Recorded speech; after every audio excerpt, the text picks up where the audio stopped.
အားလုံးပဲမင်္ဂလာပါရှင်လှဖောင်48ရက်လုံးရှာဖွေရုံကနေကြိုဆိုပါတယ်ရှင်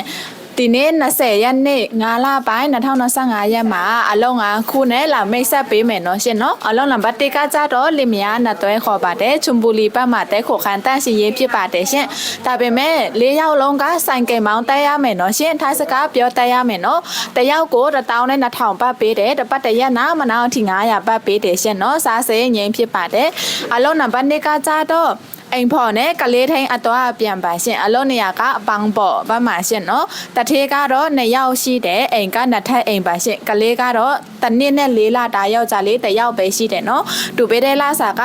1,800ပတ်တပတ်တရက်နာမနာအထိ800ပါရှင်အလုံးနံပါတ်3ကကြတော့ဖလမ်စီအိမ်ဖော်လို့ဖြစ်ပါတယ်ရှင်လစာ1,300တပတ်တရက်နာမနာအထိ900နော်ကွန်တိုတန့်ရှင်ရေးလောက်ရမယ်ပြီးတော့တစ်ခါတလေစားတောက်ဆိုင်မှာတန့်ရှင်ရေးသွားလောက်ရမယ်ရှင်အလုံးနံပါတ်4ကကြတော့အိမ်ဖော်ကလေးထိန်ပါရှင်1,500ပတ်တပတ်တရက်နာမနာအထိ900အိမ်3ထပ်တထေး2ယောက်ကလေးက2ယောက်ရှိတယ်4နှစ်နဲ့9နှစ်ပေါ့နော်အလုံးနေရာကနွန်ထဘူလီပါမှာနော်ရှင်ကလေးကိုအနေငယ်ဝိုင်းကြည့်ပေးရမယ်ပေါ့နော်အလုံးနံပါတ်5ကြတော့လမ်အင်ထာအိမ်ဖော်လို့ဖြစ်ပါတယ်ရှင်တူပေးတဲ့လစာက1,200ပတ်တပတ်တရက်နာမနာအထိ900ပါရှင်တထေးကတော့2ယောက်ပဲရှိတယ်အိမ်က9ထပ်အိမ်ဖြစ်ပါတယ်ရှင်နံပါတ်1နဲ့နံပါတ်2ထပ်မှာလောက်ရမယ်နော်